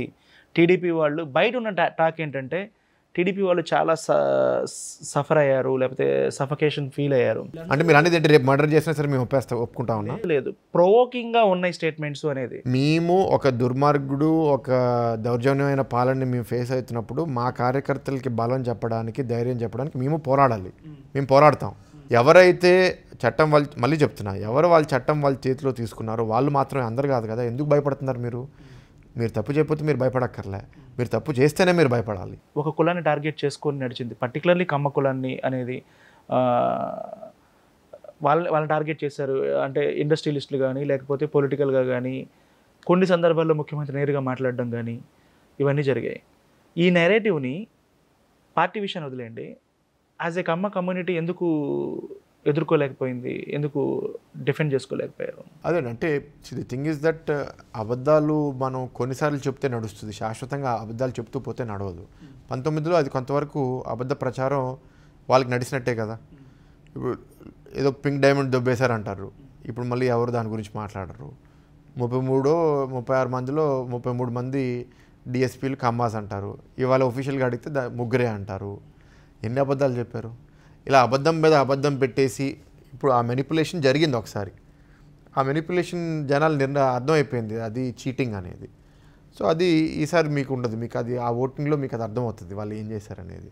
ఆంధ్ర యూనివర్సిటీలో ఉన్నటువంటి క్వాలిటీ పీపుల్ అందరినీ కూడా గీతంకి మీరు తీసుకెళ్ళిపోయారు. ఆంధ్ర యూనివర్సిటీ అలా అయిపోవడానికి కారణం కూడా మీ యూనివర్సిటీ ఉంది అని ఒక నెరేటివ్ నేను కూడా విన్నాను. నేను ఇక్కడ వర్క్ చేశాను, నేను కూడా విన్నా. మామూలుగా మా యూనివర్సిటీ ఇప్పటికి కూడా గవర్నమెంట్ రిక్రూట్మెంట్ ఓపెన్ చేస్తే మా ఫ్యాకల్టీ ఇప్పుడు కూడా అప్లై చేస్తారు, ఇవాళ కూడా. ఆంధ్ర యూనివర్సిటీ కోసం ఏ యూనివర్సిటీ అయినా. అసలు ఆంధ్ర యూనివర్సిటీ రిక్రూట్మెంట్ ఎందుకు ఆపింది? అసలు 20 ఏళ్ళ నుంచి రిక్రూట్మెంట్ సరిగ్గా చేయలేదు. ఎందుకు చేయలేదు? అండ్ ఇది ఈ గవర్నమెంట్ని నేను క్వశ్చన్ చేయట్లే. 20 సంవత్సరాలు అంటే 4 గవర్నమెంట్స్ వచ్చిపోయినాయి, వాళ్ళెవరూ ఎందుకు చేయలేదు? అది ఫెయిలియర్. పబ్లిక్ యూనివర్సిటీస్లో డబ్బులు కట్టే స్తోమత రాష్ట్ర ప్రభుత్వానికి తగ్గిపోయినప్పుడు ఉన్న వాళ్ళకి ఇవ్వడానికే కష్టం వచ్చినప్పుడు కొత్త రిక్రూట్మెంట్ చేయట్లేదు. పబ్లిక్ యూనివర్సిటీస్ చనిపోవడానికి మేజర్ కారణం అది. గీతం తీసేసుకుందా, ఇంకెవరో తీసేసుకుందా కాదు, ఎప్పుడో జరిగింది అనేది. ఏది ఒకప్పుడు జరిగింది 30 years బ్యాక్. లేదండి, మా దగ్గర ఎక్కువ మంది ఆంధ్ర యూనివర్సిటీ నుంచి వచ్చిన వాళ్ళు అక్కడ రిటైర్ అయ్యి వచ్చిన వాళ్ళే. మా దగ్గర ఇప్పుడు నాకు గుర్తున్న పేర్లు అందరూ ఏయూలో రిటైర్ అయ్యి వచ్చారు. ఒక గవర్నమెంట్ యూనివర్సిటీకి వెళ్తే అప్పుడు నాకు తెలియదు, కానీ ఇప్పుడు మేమిచ్చే జీతం కన్నా ఎక్కువ ఇస్తుంది గవర్నమెంట్ యూనివర్సిటీ. అండ్ అక్కడ పని చేసినా పని చేయకపోయినా టైంకి జీతం వచ్చేస్తుంది. నా దగ్గర నేను పని చేయించుకుంటాను. నేను 6 years నుంచి వచ్చాను. ఈ 6 yearsలో నాకు తెలిసి ఏయూల నుంచి వచ్చినా కూడా మా దగ్గర వాళ్ళు ఎక్కువ మంది ఫిట్ అవ్వరండి. 2018 వరకు కూడా 2018లో అప్పటి వరకు ప్యాకేజ్ ఒప్పుకున్నామని, అప్పటికప్పుడు మీరు ఫ్లిప్ చేసుకొని హోదా కావాలన్నారని, ఇవాళ మళ్ళీ బీజేపీని తిట్టేసి ఇవాళ మరి బీజేపీతో కలవడాన్ని మీరు ఎలా పబ్లిక్ ఏం చెప్పగలుగుతారు, దాన్ని ఎలా సమర్థించుకోగలుగుతారు? 2014-19 పాలిటిక్స్ దగ్గర నుంచి నేను ఫాలో చేశానండి. 14లో 2 పార్టీస్ మాకు స్పెషల్ కేటగిరీ స్టేటస్ ఇస్తారని ప్రామిస్ చేశారు, కాంగ్రెస్ అండ్ బీజేపీ. మనం బీజేపీతో పొత్తుకెళ్ళి గెలిచాము. వాళ్ళు స్టేటస్ ఇవ్వకుండా ప్యాకేజ్ ఇస్తాను అంటే సరే ఈ ప్యాకేజ్లో మనకి దానికి సమానంగా బెనిఫిట్స్ వస్తున్నాయి కదా అని అప్పుడు బహుశా బాబు గారు అంతా స్టడీ చేసి ఒప్పుకున్నారు. కానీ ఆ ప్యాకేజ్లో చెప్పినవి కూడా మనకి టైంకి రావట్లేదు, అనుకున్న విధానంగా రావట్లేదు. అండ్ మనకి పొలిటికల్గా కూడా ఇక్కడ వైఎస్ఆర్సీపీ స్పెషల్ స్టేటస్ని వీళ్ళు వదిలేశారు, తాకట్టు పెట్టారని పొలిటికల్గా మనని అటాక్ చేశారు. సో ఆ కారణాల వల్ల మనకి ఆ నమ్మకం పోయి కాదు ఈ స్పెషల్ ప్యాకేజ్ వస్తుందో లేదో మనకు తెలియదు, స్పెషల్ స్టేటసే మనకి ఇవ్వండి, మా ఒరిజినల్ మీరు కమిట్మెంట్ ఇచ్చింది అదే కదా, దాని మీద మనం పోరాడాము. అది పొలిటికల్గా బ్లండరా కాదా అనేది కొంచెం అనాలిసిస్ చేసుకోవాలండి. ఎందుకంటే వైఎస్ఆర్సీపీ ఇప్పుడు ప్రస్తుత ముఖ్యమంత్రి అప్పుడు ఏమన్నారు, మాకు 25 ఎంపీలు ఇవ్వండి, మెడల్ దింపుతాం, మేము ఇష్టం వచ్చింది తీసుకొస్తాం అని అన్నారు. అప్పటికి ఇప్పటికీ కేంద్రంలో మార్పేం లేదు. అప్పుడు బీజేపీకి అబ్సల్యూట్ మెజారిటీ ఉంది, ఇప్పుడు బీజేపీకి అబ్సల్యూట్ మెజారిటీ ఉంది. అప్పుడు 275 ఎంపీలు వచ్చుంటారు, ఇప్పుడు 300 ఎంపీలు వచ్చుంటారు. కానీ వాళ్ళకి ఏ అలయన్స్ పార్ట్నర్ అవసరం లేదు. సో అలాంటి పరిస్థితుల్లో ఈయన అప్పుడు బీజేపీ మెజారిటీ ఉంది కదా, ఇప్పుడేం కొత్తగా బీజేపీకి మెజారిటీ రాలేదు కదా, ఇప్పుడు 30 ఎంపీలు ఉన్నాయి, మరి ఇప్పుడు మెడల్ ఎందుకు దింపట్లేదు? సో మాకు అర్థమైంది ఏంటి అంటే ఆయన ఏదో జిమ్మిక్ చేసి చెప్పి జనాలు ఏదో నమ్మారో నమ్మలేదో ఓటేశారు. ఇవాళ పూర్తిగా 5 ఏళ్ళు జనాలను చీట్ చేస్తారు. ఇవాళ మనం ఆ రోజు బయటకు వెళ్ళడానికి కారణం ఏంటి అంటే దాని మీద రాజకీయ విభేదాలు ఉండొచ్చు, వాళ్ళు అన్న కమిట్మెంట్స్ పూర్తిగా చేయలేదని ఉండొచ్చు, రకరకాలుగా ఉన్నాయి. ఇవాళ మనం సఫర్ అయ్యేది ఏంటి అంటే లాస్ట్ 5 years 3.5 లక్షల కోట్లున్న రాష్ట్రాన్ని అప్పున్న రాష్ట్రాన్ని ఇంచుమించు 12 లక్షల కోట్లు డైరెక్ట్గా అండ్ కార్పొరేషన్స్ ద్వారా రాష్ట్రం మీద భారం పడింది. రేపు మనం ఏ పరిపాలన చేయాలి, ఏ పెట్టుబడులు చేయాలన్నా, అభివృద్ధి చేయాలన్నా సరే కేంద్ర ప్రభుత్వం సహాయం లేకపోతే మనం చేయలేము. రాజకీయంలో పర్మనెంట్ ఎనిమీస్, పర్మనెంట్ ఫ్రెండ్స్ అనేవి ఉండరు. మనకి కేంద్ర ప్రభుత్వం సహాయం ఉన్నప్పుడు, ఇవాళ బలంగా బీజేపీ ప్రభుత్వం ఉన్నప్పుడు, రేపు వాళ్ళు గెలిచే అవకాశం ఉన్నప్పుడు వాళ్ళ సహాయం లేకపోతే మనం రేపు పరిపాలన మనకి చాలా కష్టంగా ఉంటుంది.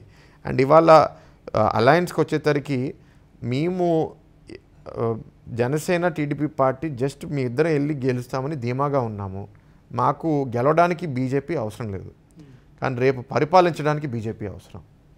ఎందుకంటే రేపు అభివృద్ధి చేయాలి అంటే కేంద్ర ప్రభుత్వం నుంచి నిధులు మాకు అవసరం. ఆ నిధులు అడగాలి అంటే మిత్రపక్షంలో ఉన్న పార్టీకి ఎక్కువ సహాయం చేసే అవకాశం ఉంటుంది. ఆ అవకాశం రాష్ట్రం కోసం సద్వినియోగం చేసుకోవాలి కాబట్టి చేశాం. లైటర్ కోసం మీ మామగారు బాలకృష్ణ గారు, నందమూరి బాలకృష్ణ గారు బయట ఎలా ఉంటారు అందరూ చూస్తుంటారు, ఇంటర్నల్గా ఎలా ఉంటారు? మీ ఫ్యామిలీతో ఉన్నప్పుడు ఆయన ఎలా బిహేవ్ చేస్తారు, ఎలా ఉంటారు అంటే? వెరీ ఫ్రెండ్లీ అండి, వెరీ ఫ్రెండ్లీ, ఎనర్జెటిక్ అండ్ ఒక చైల్డ్ లైక్ ఎనర్జీ. ఏంటంటే బాలకృష్ణుడు అంటే బాలుడిలాగా ఉంటారు ఆయన. అండ్ ఆయన వృత్తి అంటే ఆయనకి చాలా ఇష్టం, యాక్టింగ్ అనేది. ఒకసారి ఎవరో ఫ్రెండ్ ద్వారా విన్నా, కామన్ ఫ్రెండ్ ద్వారా, మీకే అనుకుంటా బాబు పాప పుట్టారు మీకు అప్పుడు అదే రోజు ఎవరో ఫోన్ చేస్తే చాలా జుబిలియంట్గా ఆయన ఫోన్లో మాట్లాడుతూ నాకు మనవడు పుట్టారని చాలా ఎగ్జైటింగ్గా షేర్ చేసుకుంటున్నటువంటి విషయం. Is a very emotional person అండి. ఆయన ఎక్కువ ఎమోషన్స్తో ఉంటారు, ఎందుకంటే యాక్టర్గా కూడా వేరే వేరే పాత్రలు చేయాలి, అన్ని ఎమోషన్స్ ఫీల్ అవ్వాలి. So very different individual and very jolly. Majority of the times jolly. రేర్గా ఏదన్నా కోపం వచ్చి రావడం తప్ప మెజారిటీ మీ ఉన్నంత వరకు జాలీగా ఉంటారు. ఆయన 2 సార్లు వరుసగా హిందూపూర్ నుంచి గెలిచారు. అఫ్కోర్స్ అది టీడీపీ చాలా స్ట్రాంగ్గా ఉన్న సీటు. మీకేమైనా గెలుపు టిప్స్ ఏమని చెప్తుంటారా? ఇలా చేయి, ఇలా చేయి భరత్ అని చెప్తుంటారా? మీకు ఏమైనా చెప్పు. అంటే నాకు తెలిసినంత వరకు ఆయన స్ట్రెంగ్త్ ఏంటి అంటే ఆయన సింప్లిసిటీ, ఆయన ఆనెస్టీ అండ్ ఆయన credibility. These are the major things అండి. సింప్లిసిటీ అంటే మీరు చూస్తే ఆయన ఎప్పుడు ఒక 20 మంది బాడీ గార్డులు పెట్టుకుని ఒక 10 కార్లలో వెళ్ళాలని అనుకునే, చాలా నార్మల్ కార్లో వెళ్తారు. లేకపోతే నేను రోజు బ్లూ లేబుల్లో రాయల్ సెల్యూట్ తాగడం కాదు, మ్యాన్షన్ హౌస్ ఆయన అదేది ఏదో శాండల్వుడ్ లేకపోతే నాకు ఏదో యూఎస్ నుంచి సబ్బు కావాలి ఏం కాదు, అక్కడ ఏం సబ్బు లోకల్ సబ్బు ఏమున్నా అది వాడతారు. Is that simple of a man. Direct call చేస్తారు, రోడ్డు పక్కన తింటుంటారు, ఏదైనా మన మధ్య హైవేలో తింటున్నారు చూసాను. సో అది ఫస్ట్, అది ఇమోషనల్గా ఎవరితో అన్న కనెక్ట్ అయ్యే విషయం అది. ఎన్టీఆర్ గారు అబ్బాయి బాలకృష్ణ 110 సినిమాలు చేశాడు, అసలు మాకు అందుబాటులో ఉంటాడంటే పక్కన ఉంటే అసలు అబ్బా ఇంత జాలీగా ఉంటాడా అనిపిస్తుంది. That is the simplicity. Next ఆనెస్టీకి వచ్చేసరికి ఆయన మొహం మీద ముక్కుసూటి మనిషి. నువ్వు నచ్చితే నీతో బాగుంటాడు, నువ్వు నచ్చపోతే నీకు మొహం మీద నీకు తెలిసిపోతుంది. సో ఆ ఆనెస్టీ వల్ల షార్ట్ టర్మ్లో మనకి నొప్పించిన లాంగ్ టర్మ్లో ఆయన మీద నమ్మకం పెరిగిపోతుంది. ఓహో చెప్తే చేస్తాడు, చేయనంటే చేయడు. అండ్ క్రెడిబిలిటీకి వచ్చేసరికి ఎవరి మీద అయితే ఆయనకి ఒక మంచి అభిప్రాయం ఉందో, ఎవరి మీద అయితే ఆయన ఒక మాట ఇస్తారో వాళ్ళ కోసం ఎంత అయినా వెళ్తాడు ఆయన, వాళ్ళకి హెల్ప్ చేయడానికి. ఇప్పుడు కార్యకర్తలకి కావాల్సింది ఏంటి? నేను ఆయన కోసం పనిచేస్తే, నేను పార్టీ కోసం పనిచేస్తే నాకు తగిన గౌరవం, తగిన గుర్తింపు, తగిన బాధ్యత పార్టీ ఇస్తుందని ఎవరికైనా కోరికుంటుంది. దీంట్లో నాకు ఏ పర్సనల్ ఎజెండా లేకుండా మంచి వాళ్ళందరినీ నేను ప్రోత్సహిస్తే క్యాడర్ ఆటోమేటిక్గా పనిచేస్తారు కదా. ఇప్పుడు ఆయన ఒక బసవతారకం క్యాన్సర్ హాస్పిటల్ చైర్మన్గా ఉండి, ఒక వెరీ పాపులర్ సినిమా హీరోగా ఉండి, నియోజకవర్గంలో ఒక సాధారణమైన ఎమ్మెల్యే నియోజకవర్గంలో 365 రోజుల్లో 300 250 ఉంటే ఆయన బహుశా ఒక 50-60 రోజులే ఉంటారేమో. బట్ ఆ 50-60 రోజుల వల్ల ఆయన చేసినంత పనులు, ఆయన చేసినంత అభివృద్ధి వల్ల జనాలు ఆయన మీద దే ట్రస్ట్ హిమ్, అందుకే ఓట్లు పడుతున్నాయి ఆయనకి. మీ వైఫ్ ఇంతకుముందు బాలకృష్ణ గారి కూతురుగానే తెలుసు అందరికీ.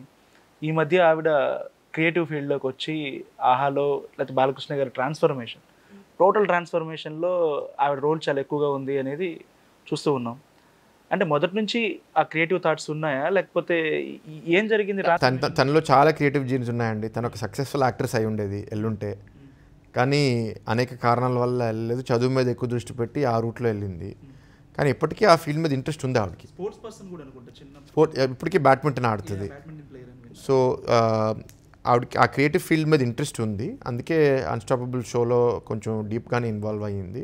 అండ్ ఇప్పుడు కూడా మామయ్య కెరియర్లో స్క్రిప్ట్ రీడింగ్స్ చేయడము, లేకపోతే ఏ సినిమా చేద్దాము, ఏం చేద్దాం అనేది కొంచెం వాళ్ళిద్దరు బాగా మాడుకుంటూ ఉంటారు. చాలా క్లియర్గా తెలుస్తుంది. లాస్ట్ ఆ ఏజ్లో 50+ ఆర్ 60+ ఏజ్లో బ్యాక్ టు బ్యాక్ 3 హిట్స్ ఇచ్చిన హీరో ఇప్పుడు లేరు. అలాగే 60+లో 100 crores దాటింది రీసెంట్గా లాస్ట్ 1 decade కూడా లేదు. బాలకృష్ణ గారి ట్రాన్స్ఫర్మేషన్లో అంటే కొంచెం అనలిటికల్ ఏం జరిగింది, ఏం మార్చాలనుకున్నారు, ఏం జరిగింది మీకు తెలియదా? నాకు నిజంగా తెలియదండి సుడి. అదే కాదు, మీ వైఫ్ రోల్ ఎంతవరకు ఉంది దీంట్లో అనేది? Definitely she plays a role అండి. బట్ అన్ని కలిసి వచ్చినాయి. ఇప్పుడు ఏంటంటే బాలకృష్ణ గారు అట్లాగే హార్డ్ వర్క్ చేస్తున్నారు. అండ్ ఇప్పటికీ ఆయన ఇది ఆస్ట్రాలజీ, ఈ రిలీజియన్ అంతా ఉంది. అదే ఆయన నేచర్లో మార్పు ఏమీ లేదు. ఎక్స్టర్నల్స్ బహుశా కొంత ఏంటంటే తేజు కూడా ఇన్వాల్వ్ అయ్యి కొంచెం ఫీడ్బ్యాక్ ఇచ్చి యంగర్ డైరెక్టర్స్తో వర్క్ చేస్తున్నారేమో. ఇప్పుడు మీరు చూస్తే లాస్ట్ ముగ్గురులో బోయపాటి గారి సినిమా తర్వాత నెక్స్ట్ 2 డైరెక్టర్స్ యంగ్స్టర్సే. గోపిచంద్ గారు అవనివ్వండి, అనిల్ రావిపూడి గారు అవనివ్వండి, ఇప్పుడు బాబీ గారు అవనివ్వండి, ముగ్గురు యంగ్స్టర్సే. సో కొంచెం ఫ్రెష్నెస్. సో ఆ ఫ్రెష్నెస్లో ఇప్పుడు మీరు భగవంత్ కేసరి సినిమా చూస్తే that is not a typical Balayya movie, పూర్తిగా డిఫరెంట్. కానీ అయినా క్లిక్ అయింది. మొన్న వచ్చిన టీజర్ కూడా చాలా బాగుంది, బాబీ సినిమా టీజర్ కూడా. ఇంకా మనం ఏంటంటే కొంత ఇంట్లో వాళ్ళిద్దరు మాట్లాడుకునేది కొంచెం మనకు విదిన్ సమ్ కన్ఫైన్స్ కొంచెం ఎక్స్పెరిమెంట్ చేద్దాం, కొంచెం ఫ్రెష్ ట్రై చేద్దాం అనేది వర్కౌట్ అవుతుంది. ఇప్పుడు అన్స్టాపబుల్ షో కూడా చేయడం వల్ల ఒక ఎంటైర్ సెక్షన్ ఆఫ్ సొసైటీ ఎవరైతే ఆయనతో కనెక్షన్ అంత ఫీల్ అవ్వలేదో వాళ్ళు కూడా బాగా కనెక్ట్ అయిపోయారు. ఓహో ఆయన ఇంత హ్యూమరస్సా, ఇంత జాలీగా ఉంటాడా, ఉట్టి సీరియస్ కొట్టేస్తాడని కొందరికి ఆ భావన కూడా పోయింది. సో అన్స్టాపబుల్ కూడా ఆయన మీద ఒక పర్సెప్షన్ బాగా చేంజ్ చేసింది. లాస్ట్ అండి ఒక ర్యాపిడ్ ఫైర్, సీనియర్ ఎన్టీఆర్ గారు ఏం చెప్తారు అంటే అన్ని single words? One of a kind. Balakrishna గారు టీనేజర్ చైల్డ్. మూర్తి గారు, ఎంబీబీఎస్ మూర్తి గారు. ఇంట్లో మేము ఆయన జోక్ చేసేవాళ్ళం, మిలిటరీ జనరల్ అని. బయట చాలా జోకింగ్గా ఉంటారు కానీ మాతో కొంచెం భయపెట్టేవారు మమ్మల్ని. Noble man Chandrababu Naidu garu. Visionary. Lokesh the future. Junior NTR excellent actor. Tejaswini garu. Unrealised potential, ఇంకా చాలా పొటెన్షియల్ రియలైజ్ అవ్వాలి ఆవిడ గురించి. సార్ ఒక్కటి వదిలేసా చెప్తారు, మీరు లోకేష్ గారు మీ ఫ్యామిలీ కలిసినప్పుడు దేని గురించి ఈ పాలిటిక్స్ బాగా డిస్కస్ చేసుకుంటారా లేదా ఓన్లీ ఫ్యామిలీ విషయాలేనా? అన్నీ మాడుకుంటామండి. పాలిటిక్స్ తక్కువే, అంటే సందర్భం బట్టి మీ ఇద్దరం అన్న నిన్ను కలిస్తే పాలిటిక్స్ మాట్లాడుకుంటాము. బట్ తేజు, బ్రహ్మని, పిల్లలు వీళ్ళందరూ ఉంటే పిల్లల గురించి, వాళ్ళ స్కూల్లో ఏమవుతుంది, వాళ్ళ హాలిడేకి వెళ్ళినప్పుడు, బర్త్డే పార్టీకి వెళ్ళినప్పుడు పిల్లలు ఏం చేశారో ఆ చర్చ ఎక్కువ ఉంటుంది. Thank you very much sir. Thank you for your time. Thank you.